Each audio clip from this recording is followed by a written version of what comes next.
네, 할렐루야. 이번 주부터는 레위기서에 들어갑니다.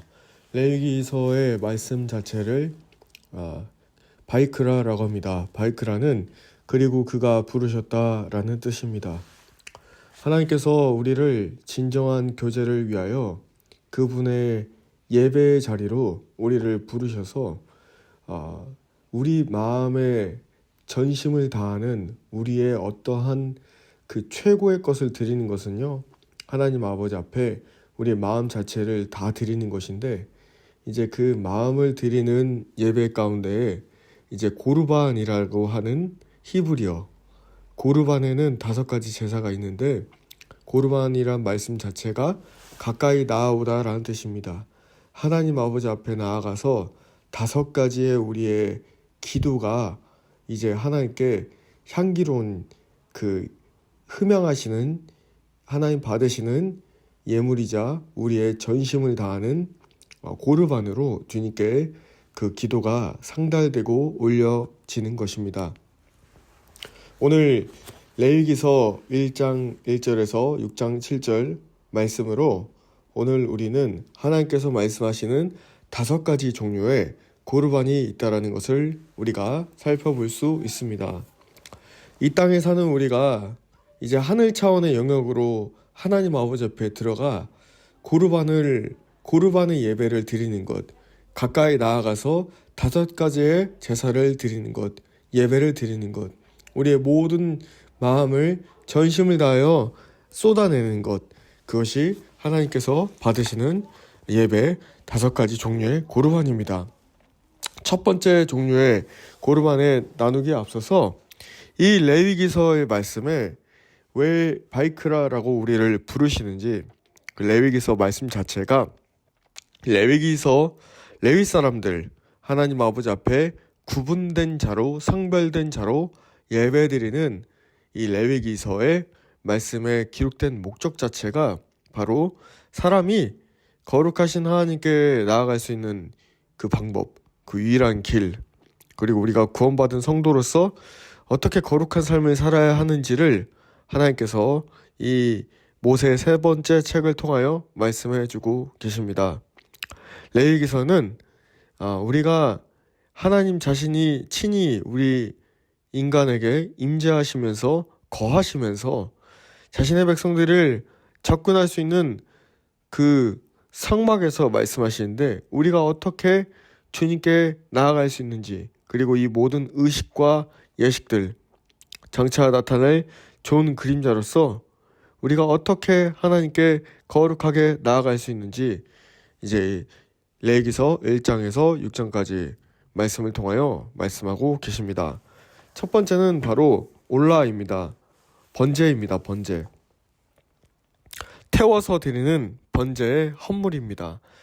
레위기서 1장 1절 말씀에 주께서 모세를 부르시고 회중의 성막에서 그에게 말씀하여 이르시니라 라고 말씀하고 계십니다. 주님은 모세를 통해서 3절 말씀에 헌물이 소떼에 태우는 희생물이면 그는 흠없는 수컷을 드리되 자원하여 자기 의지대로 회중의 성막 문에서 주 앞에 그것을 드릴 것이고, 그리고 4절 말씀에 번제 헌물의 머리에 안수하라, 바로 세네카라 라는 말입니다. 세네카가 바로 히브리어로 안수입니다. 안수. 이 안수하는 의미는 예배자가 손을 동물의 머리에 얹어서 세미카, 안수하다는 것을 세미카라고 하는데, 그 사람의 무게가 그 동물의 머리에 통해 전해질 만큼 세게 누르는 겁니다. 그래서 그 안수를 통해 그 뭐가 전달되냐면 바로 아이덴티티, 정체성입니다.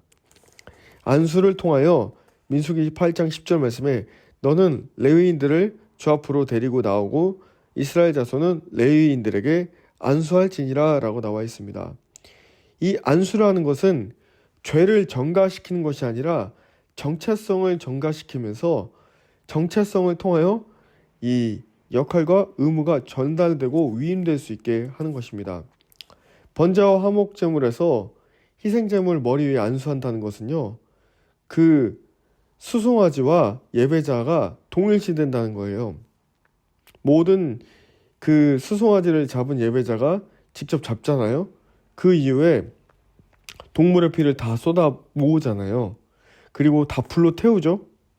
다 불로 태우고 동물의 안수함으로 안수된 동물에 안수하고 이 불로 태운다는 것은 우리의 죄를 대신 지신 다시 오실 이미 오신 예수아를 이미 한 번에 달리심으로 십자가에서 달리신 그 희생제물이 되신 예수아를 나타내는 것입니다.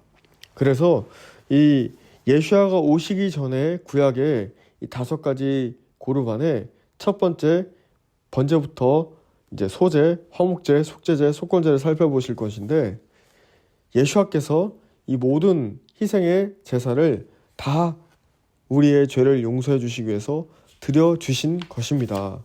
할렐루야. 먼저 이 번제를 살펴보시면 레위기서 말씀에 보시면 흠없는 수컷을 이제 우리가 고른 다음에 1장 5절 말씀에 아론의 혈통을 이어받은 제사장들이 그 피를 받아다가 회막 어귀에 있는 제단 둘레 그 피를 뿌립니다. 예수아의 보혈이 십자가에서 흘러내리신 거예요. 그리고 그분이 완전히 죽어주심으로 이제 그 보혈의 피가 내려오는데 그때 완전히 태워지는 이 태워지는 제사 번제 히브리어로 올라라고 하는데 이 제사는 완전히 태워서 드리는 자원제사입니다.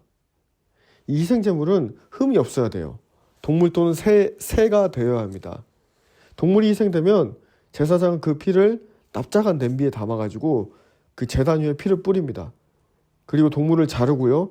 뭘 뿌리라고 했냐면 바로 소금을 뿌리라고 합니다. 소금. 우리가 예수님께서 너희는 이 세상에 빛과 소금같이 되라라고 말씀하셨습니다.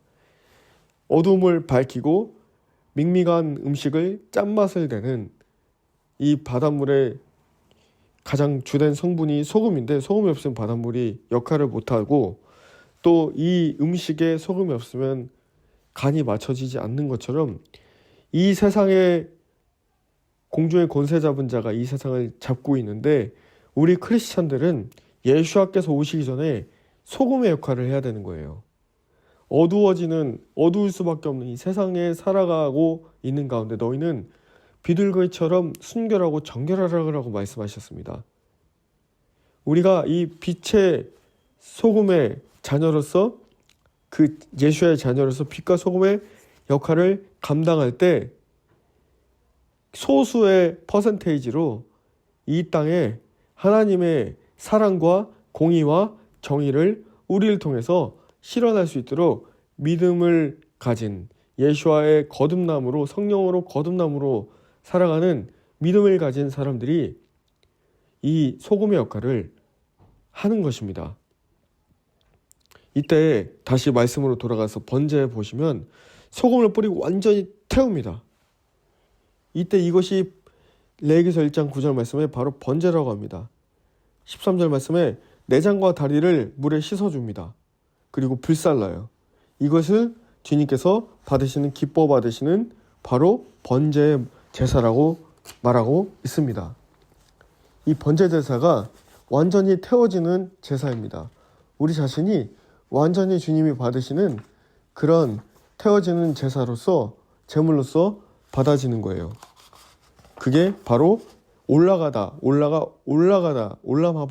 장차 오는 세상을 올라마바라고 하는데 이 올라는 코르반 올라 주님께 완전히 위로 올라가는 올려드리는 경배드리는 우리 전체를 온전히 다 태워드리는 그런 제물 그런 제사 그런 예배를 드립니다. 그런 예배가 바로 완전히 엎드려지는 마치 유대인들이 하루에 3번 기도를 올려드림으로 하나님께 나아가도록 기도의 삶을 제정한 것처럼 기도에 저녁 기도 올라 아침 기도 민하 소제라고 하죠. 그리고 오후 기도 화목제 샬람이라고 합니다. 이 3가지의 제사를 기도로 표현하는 것입니다. 할렐루야. 이제 두 번째는 레위기서의 2장 말씀에 이 소제를 말하고 있습니다. 음식 헌물이라고도 하고요. 곡식 헌물이라고도 합니다. 세번역서 2장 레위기서 2장 1절 말씀 보시면 나 주에게 곡식 제물을 바치는 사람은 누구든지 고운 밀가루를 제물로 바치는데 거기에 기름을 붓고 향을 얹어서 바쳐야 한다. 고운 밀가루를 가져가서 불에 태우고 그 향기로 주를 기쁘시게 하는 살라 바친 제사라고 2장 2절 마지막에 나와 있습니다. 이제 이 음식 제물을 어떻게 바쳐야 되냐면 5절 말씀에 반드시 누룩을 넣지 않은 것, 이 누룩은 바로 죄를 의미하죠. 그리고 빵을 부풀게 하는 건데 영적으로 말하면 죄를 의미합니다. 누룩을 넣지 않는 그 있는 그대로 어떤 첨가물을 인위적으로 넣지 않는 우리가 예배를 드리러 나아갈 때 주님께 있는 모습 그대로 나아가는 것이 바로 이 소제, 제사입니다. 이 소제라는 단어를 히브리어로 말하면 민카라고 합니다. 민카라는 단어는 바로 선물입니다. 이 제사는 곡식의 고운 가루와 감람유, 올리브유라고 하죠. 그리고 향품, 방금 말씀에 그 향기를 잠깐 첨가하는 것 있죠. 우리가 음식을 만들 때 향신료를 넣죠. 마치 그런 것처럼 향품으로 드리는 것처럼 보통은 가난한 자들이 가져오는 자원제사예요. 그러니까 가난한 자들은 드릴 게 없잖아요. 그래서 우리 성미제도 있죠. 뭐 쌀 가져오는 것들, 그거를 이제 서서평 선교사님이 여기 전라도 광주에서 성미제도를 이제 처음 시작하셨어요. 광주 양림동에서. 네, 역사에 보면 나옵니다. 근데 그게 기준이 근거가 없는 말이 아니라 바로 이 레위기서 2장 말씀에 이 소제, 곡식제물, 가난한 자들이 가져온 자원제물, 우리가 100년 전에 여기 다 못 살았잖아요.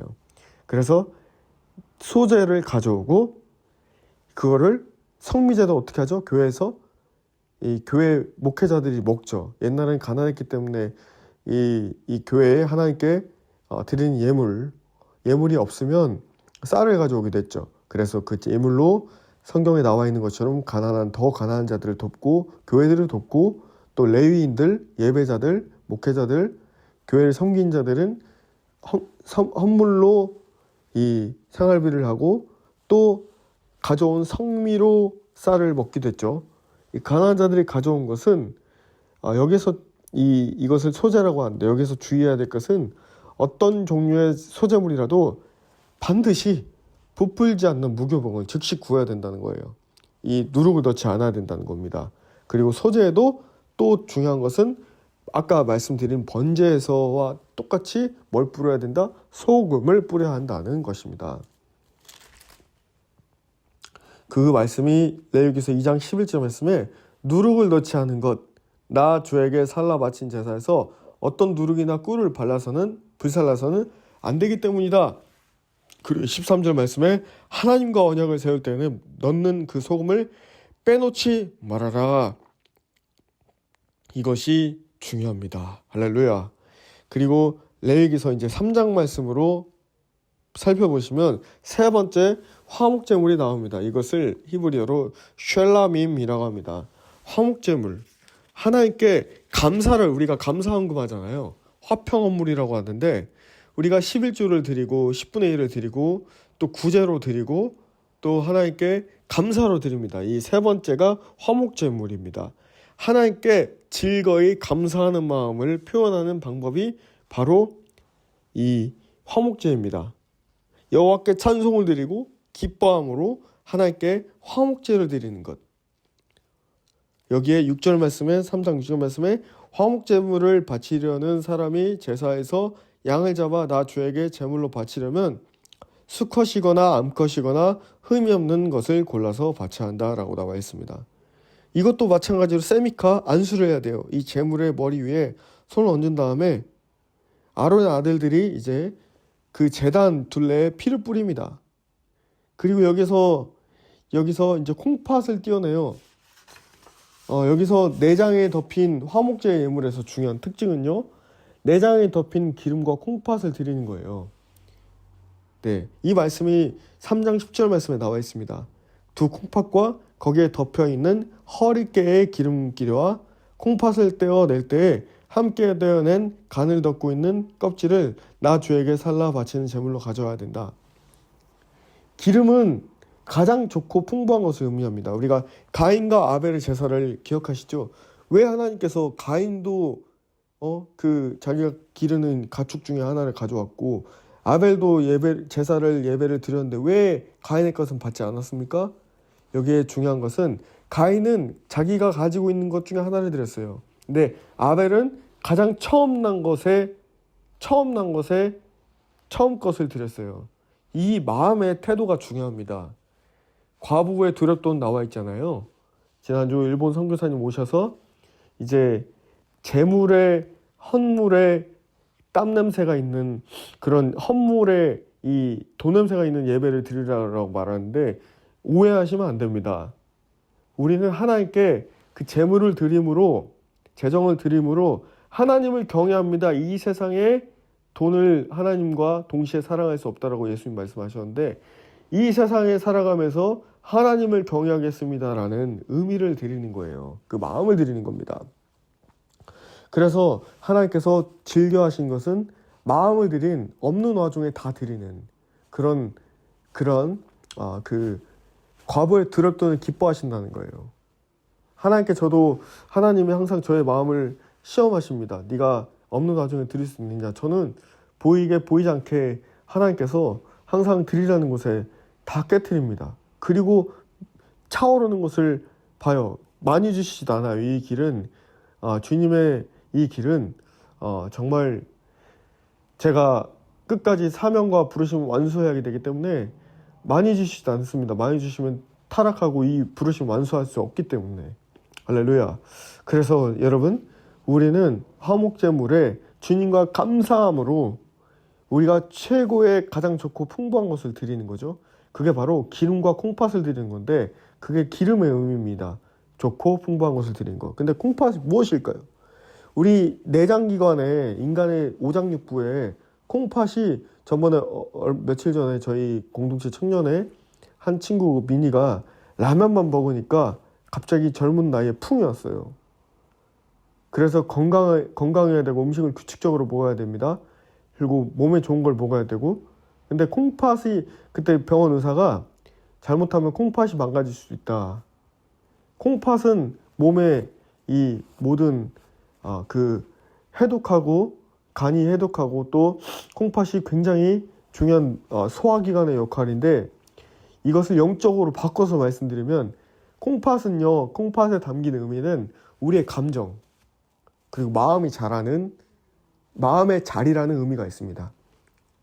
우리 감정이 되게 중요해요. 혼적인 영역에. 그리고 영적인 영역에 우리 마음이 되게 중요합니다. 마음과 감정에 표현된 그 무대가 우리 육체라고 볼 수 있습니다. 영혼육. 영은 마음이고 혼은 감정이에요. 그것이 이제 하나님 아버지 앞에 이제 잘 훈련된 금식으로 훈련된 자는 이제 몸이 뚱뚱할 수는 없겠죠. 그리고 영적으로 채워지지 않으면 사람이 많이 벗게 되어 있습니다. 이런 것처럼 이 콩팥에 담긴 의미에 감정과 마음이라는 의미가 있고요. 이제 우리가 주님께 나아갈 때 매 순간 구약 백성들, 신약 백성들도 마찬가지지만 주님께 나올 때 빈손으로 드리지 않고 하나님께 다 올려드림으로 나의 가장 좋은 것, 내 중심의 마음을 하나님께 다 올려드림으로 우리의 육과 혼의 영역을 넘어서 영의 영역, 완전하게 예배에 딱 드릴 때 엎드려짐으로 하늘 보좌의 앞에까지 바로 나아가는 겁니다. 이게 진짜 하나님과의 친밀함을 누리는 거예요. 깊은 교제를 나누는 겁니다. 제가 예수 믿고 2년째 됐을 때 8개월 동안 하루에 10시간씩 독방 기도할 때 저는 주님께 드릴 수 있는 것이 없었습니다. 그저 마음의 기도와 눈물밖에 없었어요. 하나님께 내 모든 마음을 깨트려서 주님 나의 모든 걸 받아주십시오라고 나아갈 때마다 주님은 바로 그 하늘 보좌에서 내려오셔서 그 하나님의 엄청나게 뜨거운 임재로 날마다 저를 만나주셨습니다. 그때 진짜 다윗의 장막의 예배 하나님 보좌 앞에 나아가면 우리가 말을 할 수가 없게 됩니다. 우리는 완전히 엎드려진 자로 눈물과 감사의 기도로 마치 황홀경이 일어나는 것처럼 거룩하다 거룩하다 거룩하신 이여 주님의 높고 위대하십니다라고 고백할 수 있는 것입니다. 이게 바로 이 깊게 들어갔지만 화목제의 의미가 될 수 있겠습니다. 네 번째는 바로 속죄제입니다. 이것을 히브리어로 하탓이라고 합니다. sin offering. 그러니까 우리의 죄를 대신하는. 구약 시대 때는 성막에 대제사장만이 1년에 한 번씩 지성소로 들어갔어요. 그런데 신약 시대 와서 베드로 말씀에 우리에게 너희는 왕 같은 제사장이라고 하셨습니다. 자, 다시 속죄제로 돌아와서 이 개인이 무의식적으로 저지른 죄가 있습니다. 우리가 원치 않아도 원수 마귀가 우리가 꿈과 그리고 환상으로 꿈으로 원치 않는데 의식을 타고 들어와서 사단이 공격을 엄청 합니다. 그리고 옆에 주변에 있는 사람들 갑자기 우리 그리스도인들을 남은 자들을 핍박하고 정죄하고 판단하고 막 짓밟아댑니다. 갑자기 그 말로서 행동으로서 타고 들어오는 죄들이 있어요. 무의식적으로 저지르게 되는 죄들이 있어요. 원치 않는 죄. 이런 죄에 대해서 속죄를 행하는 반드시 드려야 하는 의무제사가 바로 속죄제입니다. 속죄제. 하나님 앞에서 우리가 계획적이고 의도적이고 고의적인 죄에 대한 희생물은 명확히 없습니다. 그런데 갑작스런 죽음으로 벌을 받게 됨을 주목하라라고 여기 유대인 신학성경에 나와 있습니다. 방금 말한 것은 바로 그대로 읽었습니다만 이 속죄제는요, 우리가 제사장뿐만 아니라 온 회종 그리고 족장들 평민에 이르기까지 하나님의 백성이 죄를 범했을 때 반드시 드려야 하는 의무적인 제사입니다. 이때 평민이 죄를 범했을 때는 흠이 없는 암 염소를 제물로 드립니다. 족장은 숫 염소를 드렸어요. 그렇지만 온 회중이 범죄했을 땐 뭘 드려야 되냐? 숫송아지를 드렸습니다. 기름 부음 받은 레위기 4장 5절 말씀에 기름 부음을 받고 임명받은 제사장이 직접 손가락으로 피를 찍어서 성소에 7번 뿌립니다. 그리고 여기에 말씀 쭉 보시면 11절에 수송아지의 가죽과 모든 살코기와 그 수송아지의 머리와 다리와 내장과 똥과 그 수송아지에서 나온 것은 모두 진 바깥 정결한 곳 곧 재버리는 곳으로 가서 잿더미 위에 장작을 지피고 그 위에 올려놓고 어떻게 해야 된다? 불살라 버려야 돼요. 그렇게 해야 13절 말씀에 온 회중이 실수로 책임을 져야 될 잘못 이것을 죄사함을 받을 수 있었던 것입니다.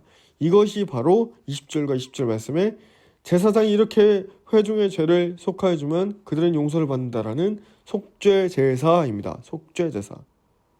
일반 평민은 27절 말씀에 실수하게 되면 암염소 가져와라. 평민이 그래서 제사를 지내라. 이런 식으로 하나님께서 친절하게 상세하게 설명을 해주십니다. 다섯 번째는 속건제입니다.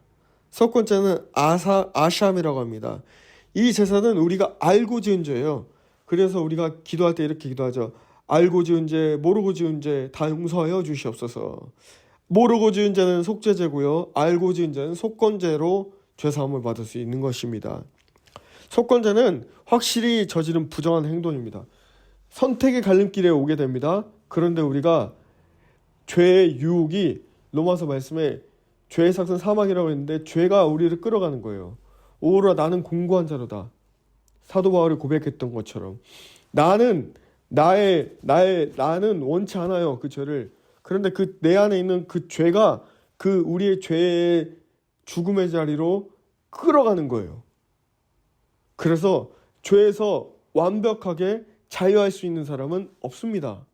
오직 하나님이시자 사람으로 오신 예수야만이 죄에서 가장 점없고 흠없는 순결한 분이시며 완전하신 분이십니다. 그래서 우리가 날마다 눈 뜨고 죄짓고 눈 안 떠도 죄짓고. 그래서 어떤 목사님 이런 목사님도 있대잖아요. 눈이 갑자기 안 보이는 병이 왔어요. 하나님께서 너의 눈을 뜨기 원하냐, 내가 치유해 주겠다 했는데, 주님 저 차라리 눈 안 뜨고 살랍니다. 눈 뜨면 죄지니까요. 이런 목사님도 있다라고 합니다. 저도 주님 만났을 때, 독방기도 할 때, 8개월 동안 독방기도 할 때 주님 만나는 그 임재가 얼마나 8개월 동안 강력한지, 주님 저 이 땅에 안 살아도 되니까 그냥 바로 데려가 주시면 안 돼요? 정말 이런 고백을 했었습니다. 우리는 값없이 은혜로 거저 사는 인생이에요. 우리에게 주님이 너는 할 일이 있으니까 남아있다가 좀만 할 일하고 와. 거저 사는 인생, 하나님 은혜로 사는 인생, 우리가 내세울 거, 우리가 자랑할 것이 하나도 없습니다. 그것이 복음이에요. 십자가 복음. 속건제로 돌아가서 확실히 저지른 부정한 행동들이 있다라고 하는 것입니다. 아무도 죄에서 자유할 수 없어요. 그런 우리가 거짓 맹세할 때도 있습니다. 그리고 다른 사람의 재물을 부정하게 취할 때도 있습니다. 이런 것에 대해서 의무적으로 행해야 되는 참회, 회개에 대한 부분으로서 반드시 드려야 하는 의무제사가 바로 속건제입니다. 속건제라는 히브리어는 아샴입니다. 아샴. 죄 중에서도 남에게 피해를 입히는 거예요. 아샴이라는 동사는 건너서 밟고 침범하다라는 뜻입니다. 우리가 남에게 감정이나 마음에 실제적으로 피해를 주고 기분을 상하게 하고 불쾌감을 주는 것. 우리 안에 여러분 허물이 있으면 그 허물이 드러나게 되어 있습니다. 아픔이 드러나게 되어 있어요. 나를 상하게 하고 나를 죄짓게 하고 또 남에게도 죄짓게 하는 것이에요. 상대방의 스쳐 지나가는 말, 행동에도 우리가 정말 그런 말이 있잖아요. 평범하게 반응하고 예를 들어서 어떻게 나를 사단마귀가 말과 행동으로 나를 흔들지라도 우리는 아무렇지도 않게 되어야 합니다. 그 훈련입니다. 지금 인내라는 것은. 왜? 사단마귀는 끊임없이 우리를 짓밟고 무너뜨리려고 할 거예요. 우리는 아무렇지도 않게 되어야 됩니다. 할렐루야. 그래서 아까 속죄제에 대해서 5장 4절 말씀에 누구든지 생각 없이 입을 올려 악한 일을 하겠다거나 착한 일을 하겠다고 맹세할 때, 비록 그것이 생각 없이 한 맹세일지라도 그렇게 말한 사실을 잊고 있다가 뒤늦게 알고서 자기의 죄를 깨달으면 그 죄를 속하여야 한다. 우리가 서운한 것이 있으면 반드시 행해야 됩니다. 주님 그걸 물으십니다. 네가 그렇게 한다고 했는데 왜 그렇게 하지 않느냐? 서운한 것이 있는데 하나님 앞에, 사람 앞에 말을 번복하는 것은 정말 위험합니다. 그래서 하나님 마음 주시거나 말하게 마음 주신 거 내가 입으로 내뱉게 되잖아요. 하나님 반드시 보상을 요구하십니다. 전 지금까지 그거를 다 하게 하셨어요. 그래서 자기가 저지른 죄에 대한 주에게 속건제물을 바쳐야 된다는 거예요. 그렇게 했을 때 제단 위에 불이 타오르게 됩니다. 레위기서 6장 12절 말씀에 제단 위에 불은 타고 있어야 하며 꺼트려서는 안 된다. 13절 말씀에 제단 위에 불은 계속 타고 있어야 하며 꺼트려서 안 된다.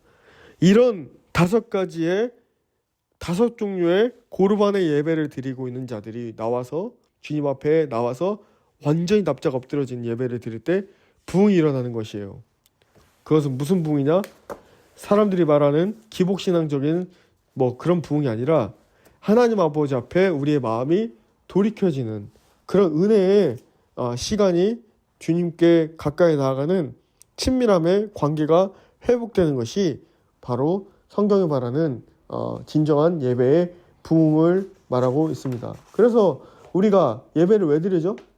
예배를 드리는 의미는, 목적은 우리를 거룩하게 하기 위함이고 그 도구가 바로 예물이에요. 이 5가지 예물. 우리가 그래서 주님 앞에 나아갈 때 주님 예물을 드린다는 것은 교회 재정을 채운다는 그런 의미가 아니에요. 주님께 예물을 드림으로 우리가 주님 앞에 주님이 받으시는 것입니다. 이것이 예배의 진정한 의미가 회복된다는 그런 뜻이 되겠습니다. 자, 이제 이사야서 말씀으로 살펴보시도록 하겠습니다. 이사야서 43장 21절에서 44장 23절 말씀 보시면 우리가 이제 이사야서 말씀에 쭉 23절에서 25절 말씀 보시면 너는 나에게 양의 번제물을 가져오지 않았고 제물을 바쳐서 나를 높이지도 않았다. 예물 때문에 너를 수고롭게 하지도 않았고 유황 때문에 너를 괴롭게 하지도 않았다. 용서하는 것은 그러나 너의 죄를 용서하는 것은 하나님이다. 내가 너를 용서하는 것은 너 때문이 아니라 너의 거룩한 이름을 속되게 하지 않으려고 그렇게 한 것일 뿐이다. 내가 더 이상 너의 죄를 기억하지 않겠다. 어떨 때요? 예수와께 나아갈 때, 그럴 때 주님께서 주님만이 하나님이심을 너희가 기억하여라. 이사야 44장 3절 말씀에 내가 메마른 땅에 물을 주고 메마른 땅에 시내가 흐르게 하듯이 내 자손에게 내 영을 부어주고 내 후손에게 나의 복을 내리겠다. 그리고 나는 시작이요 마감이다. 6절 말씀에 나밖에 다른 신이 없다. 할렐루야. 너희는 8절 말씀에 우리 같이 읽었으면 좋겠어요. 사랑하는 남은 자 신부 여러분, 너희는 떨지 말아라. 겁내지 말아라. 내가 예전부터 너희에게 이미 예고하여 주지 않았냐. 나는 예고하였고 너희는 이것을 증언할 나의 증인들이다. 예수와를 증인하는 증인들이다. 나밖에 다른 신이 또 있느냐? 다른 반석은 없다. 내가 전하는 바가 없다. 오직 여호와만이 우리의 유일하신 하나님 아버지이심을 고백합니다. 우리는 그런 하나님을 믿고 따르고 있는 것이에요. 좋으신 하나님이십니다. 할렐루야. 좋으신 하나님을 우리 아버지십니다. 히브리서 10장 말씀으로 이제 바이크라 레이기서 첫 번째 말씀을 마무리하겠습니다. 자, 10장 1절 율법은 장차 올 히브리서 10장 1절 말씀입니다. 율법은 장차 올 좋은 것들의 그림자일 뿐이요 실체가 아니므로 해마다 반복해서 드리는 똑같은 희생제사로서는 하나님께로 나오는 사람들을 완전히 할 수 없다. 자, 하나님께서 이제 죄에 대해서 모든 자신의 몸을 단번에 드려주셨습니다. 메시아예요. 우리 구원자 예수 그리스도. 매일 드리는 희생과 제사 대신에 이제 메시아께서 점이나 흠없는 완전하신 유일하신 희생제물로 자신을 제물로 드림으로써 율법에서 요구하는 모든 것에 완전하게 예수께서 순종하심으로 하나님의 뜻을 끝내셨습니다. 완전하게 끝내셨어요. 그래서 주님이 그 모든 고통을 혼자 다 당하셨습니다. 그래서 우리가 예수님이 우리의 죄들에 대하여 진정한 화해자가 되셨고 속죄제물이 되셨습니다. 주님이 그 모든 화해자 대신하여 피 흘려 주심으로 말미암아 진정한 단 한 번의 속죄 제물로 희생제물로 바쳐지셨어요. 그리고 그가 피를 흘려 주심으로 여호와 앞에서 우리는 완전한 구속을 얻었습니다. 주님이 완전하게 끝내주신 거예요. 구약에서 희생제물이 단순한 죄를 덮었어요. 그렇다면 신약에서 이 죄들을 완전히 취해서 도말해 버리신 겁니다. 할렐루야. 그래서 더 이상의 계속적인 희생이 필요해요, 안 필요해요? 필요가 없습니다. 예수님이십니다. 그런 예수님, 우리가 주님 앞에 십자가 앞에 날마다 마음으로 나아가서 우리의 죄를 오직 예수님을 통해서만 구원이 있습니다. 오직 예수님 통해서만 나의 죄가 용서함 받을 수 있습니다. 날마다 예수님께 나아가서 주님 나의 죄를 용서해 주십시오. 10장 10절 말씀, 이 뜻을 따라 예수 그리스도께서 자기 몸을 어떻게 해요? 단번에 들이심으로 우리는 거룩하게 되었습니다. 예수님이 그런 완전하게 한 번에 달리심으로 우리의 모든 죄를 용서하여 주셨습니다. 성령을 모독하는 죄만 용서받을 수 없습니다. 다른 것은 다 용서받을 수 있습니다. 할렐루야. 사랑하는 여러분, 우리가 날마다 예수님께 나아가십시다. 날마다 사단마귀는 마지막 때 되면 될수록 더 거세게 우리를 핍박하고 조롱하고 짓밟고 강력한 어둠의 영이 미혹의 영이 역사하는 마지막 때로 더 깊게 빠르게 급속도로 우리가 모르는 사이에 진입하고 있습니다. 우리가 날마다 이 5가지 고르반의 제사, 번제 제사, 완전히 태워드리는 것, 소제 제사, 가나안 중에 주님께 드리는 이 모든 제물,